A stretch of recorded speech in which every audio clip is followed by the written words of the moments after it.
Dual Reality, the show where we interview a performer that's taken to the virtual stage. And this week, it's going to be Raven. We've done a lot of work with this new virtual format, via Zoom, and he's had a lot of success with it. Isn't that right, Raven? Well, it's been a lot of fun. Migz, you know more than any other. We've had quite a journey this last, 12 plus months, haven't we? Well, you more than I have. And like I say, I've just been kind of along for the ride. I mean, I've been there with you, but you really have taken the time to turn this into something great. And I'd say one of the best out there, really. Wow, I appreciate that, Migz. And I think a lot of people are curious what your journey was like. And that's kind of the whole point of us doing this. Every performer who has done this has a slightly different journey as they go along, trying to figure all this out. All of a sudden we're performing live on stage, we're doing our thing, and all of a sudden we got to we got to change it.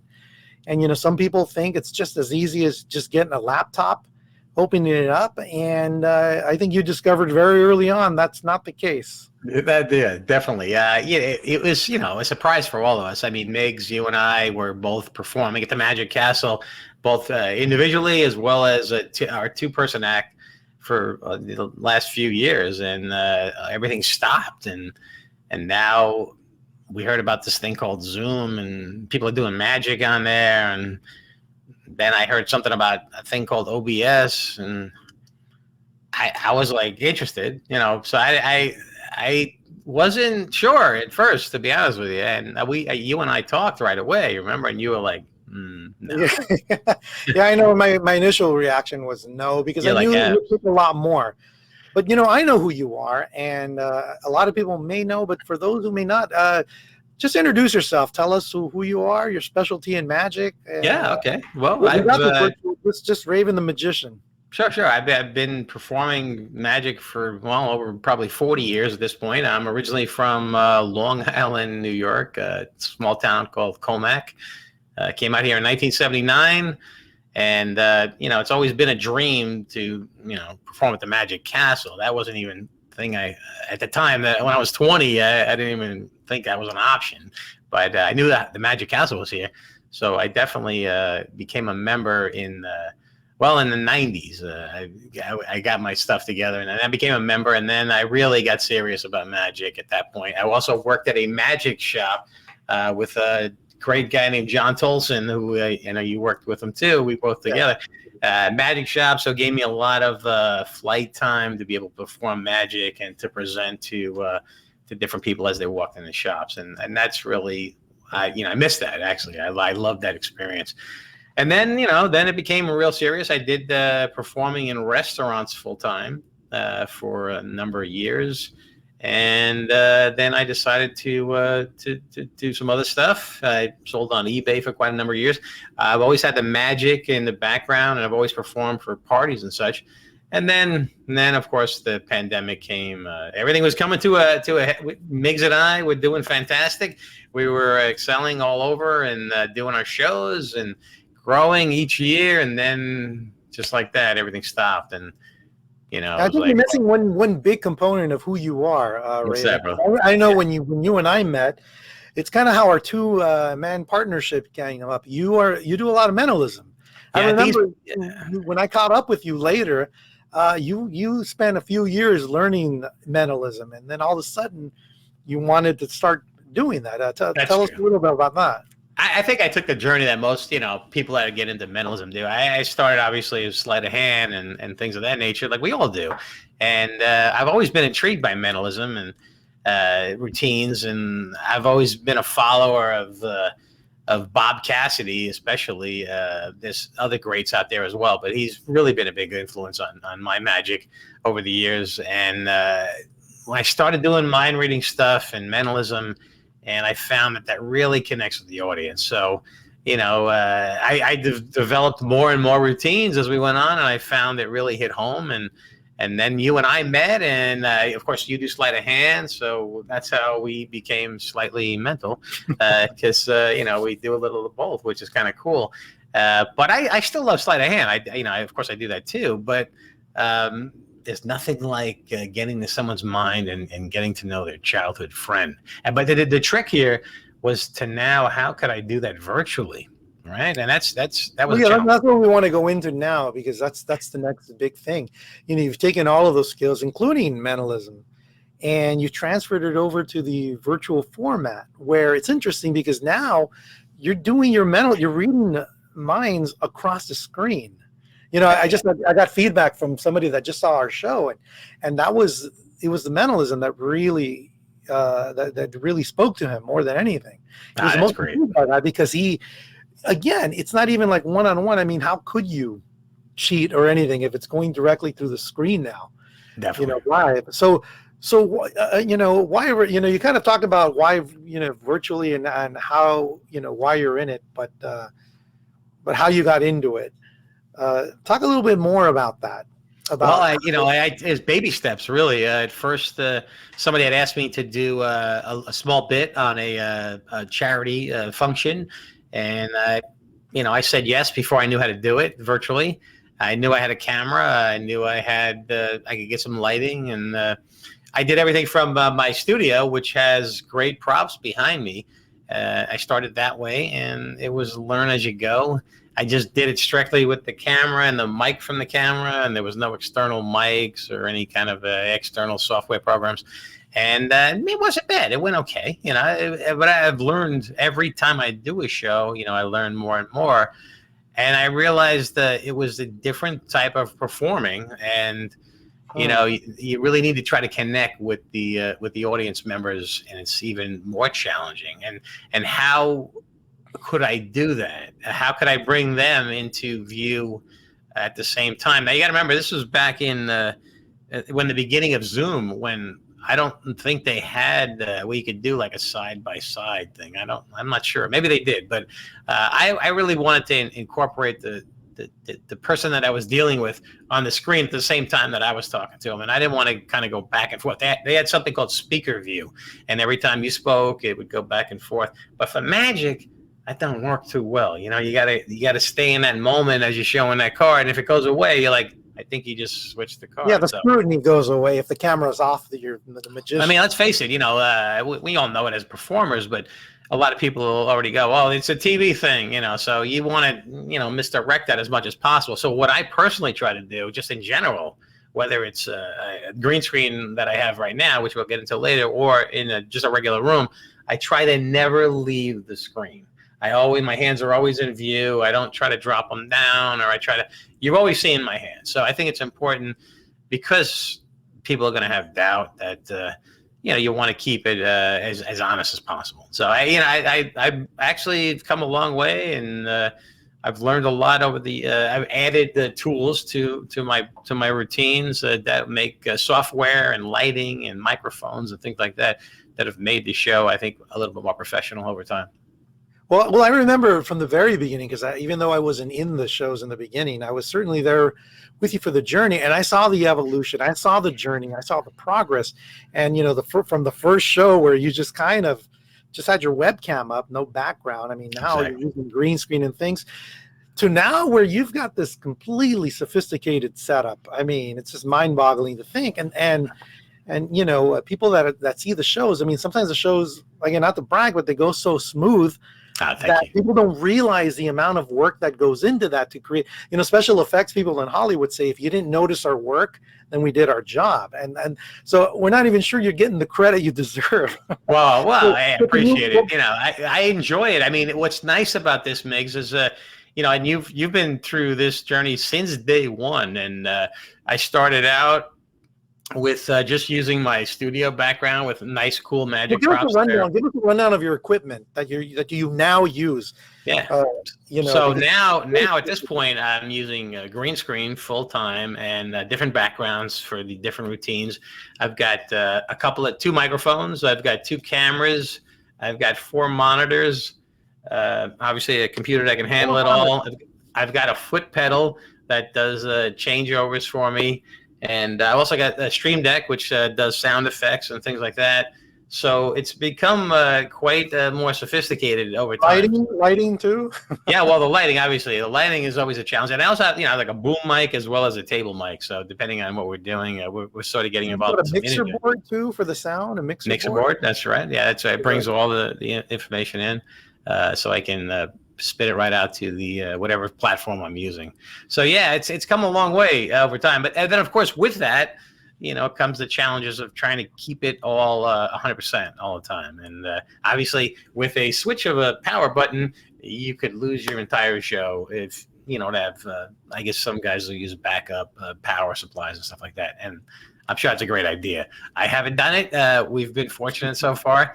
We're walking that tightrope at times, man, but we've actually gotten through every show. I know we've all had our challenges, but that's part of the fun, man. When you look back on it, it didn't seem fun at the time, but I'm laughing now.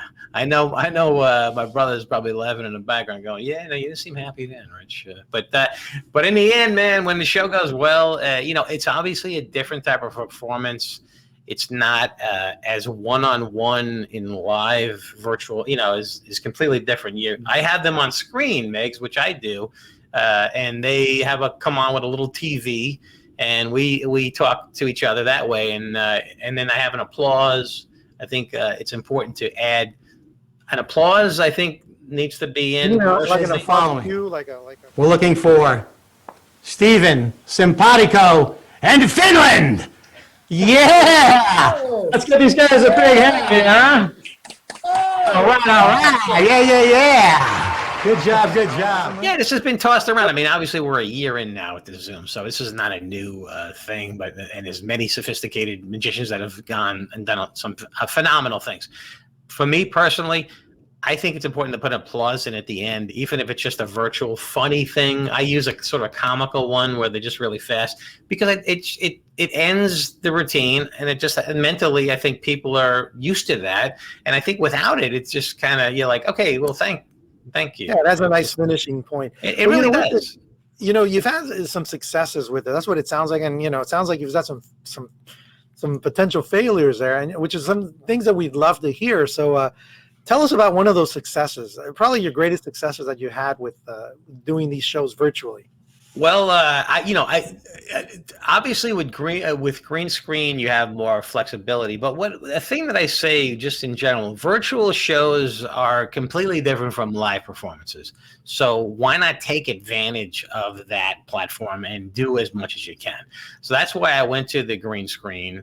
And I put different backgrounds that add to the ambiance of the routine. If I'm doing a con man sort of routine with 3-card money, I've got the back alley streets of New York, and I've got this. Really, I mean, New York is my home away from home.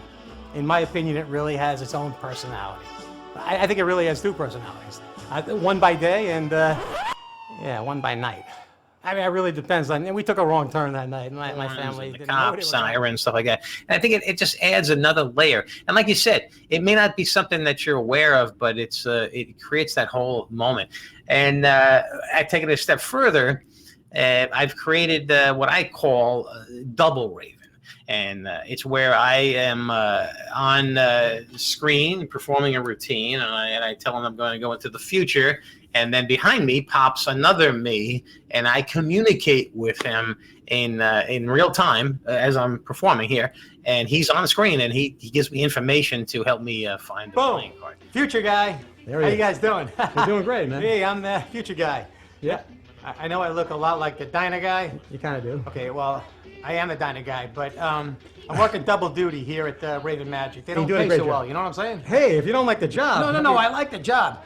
It's your bubbling personality that keeps me aboard. I think my biggest success was to try to use the technology that was available and use the tools that make virtual magic to the next level, taking it to the next level. So that is a great bit, and I saw you perform it when you did your solo show at the Magic Castle for their virtual shows, and then you did it again, a different version of that. Yeah. When you did that show with me as a two-man. Yeah, it's great. People love it. We It's get fun. into It's that fun. show. I guess I've always been into video and audio and just tech stuff in general. So this gave me an opportunity or excuse to experiment. We were out of work magically, so I was here. So I'd say Migz, not only has it been a great journey for that, but it's really kept me sane. To be able to perform new routines and to try new experiments and to keep you and I going magically and most importantly, creative wise.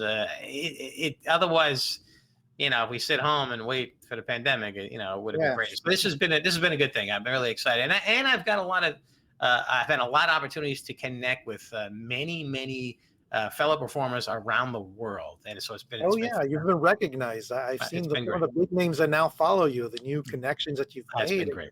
Now, along with all this, not every road is perfect, and I know you've come up with a few bumps here, and you kind of mentioned some potential things that could go wrong, but it hasn't happened. But there are things that I know have not exactly gone as smooth as they could have. Can you tell us about some of those? I would say, it's always it's tech stuff, and it's always related to either some sort of sound issue or the video. There's a program that we use, OBS. It's an open program that's very familiar. People are familiar with. It's a software program that definitely steps things up and makes you able to do a lot more. But of course, there's glitches. You got to make sure all your pieces are put together right, and the more things that you are using, you heard my list, going up, microphone and this and mixer and this and that. You got to make sure they're all connected right. And there's been times where no fault of mine, the camera defaults back to its settings, and you have to go in there real quick and fix it on the fly. I'm feeling juggling that. Well, it's interesting that you mentioned that we're kind of in the beginning of this, but there really is a future to this, and you've made big strides along the way. So what do you think is the future of virtual magic? I mean, we're right around the corner of this pandemic, and is there a future for this? I mean, you've invested a lot of time, energy, and a little bit of money for this. I mean, it's all for naught because we have a plan of what we want to do with it. Right. So we're making videos, but as far as virtual shows, what do you think is the future of virtual magic? That's a good question, Migz, and I don't know that anybody has that specific answer, but I do know this. I think it's going to be some sort of a hybrid from this point forward. I think that it's going to be another, tool in our belt to be able to perform. I think they'll build times when a virtual performance might be more inexpensive for a corporate gig if everybody's just getting on virtually and they want to fill in a 15, 20-minute spot with some sort of entertainment. Or so I think in the corporate world, it may continue. There will also be think how unique that would be down the line if we're going to have Uncle Milt's birthday at home and we're going to have a magician on the TV. So I think that'll be there permanently as well. So, and of course charities and stuff like that. So yeah, I think it's something that will definitely be here to stay. The live performance is obviously going to be the mainstay. But we now have another platform to perform magic, so that's exciting. And you've had a huge advantage above most magicians out there. I mean, I believe your brother Bruce has been instrumental with a lot of the tech stuff behind the scenes. Absolutely, and even during the show, he's one of the techs during the show. I mean, not many people have that. My brother Bruce Lake is a wizard behind the scenes. He's really guided me through this entire process for the last year. So it's been fun. And not only that we both learned together, he's learned first and then he's taught me. We've had a chance to work together, so that's been a blast. And he's really good at coming up with great ideas. And he's got an eye for magic as well. So it really, it's perfect for what we're doing because he can not only look at it from a technical point of view, but he can also look at it from a magician's point of view and see where, there might be an issue. It's like, I don't like the way you're doing that. So that really helps too. Yeah, it's been great. It's been nothing but a blast to bring him in and be part of the magic. Quick tips for beginners getting into virtual magic now? Yeah, it's funny, Migz, that you were saying that because I was looking at some of the Facebook pages and they were like, hey, I just started to take the plunge. I'm like, wow, it just started. Like, I think it's kind of ending.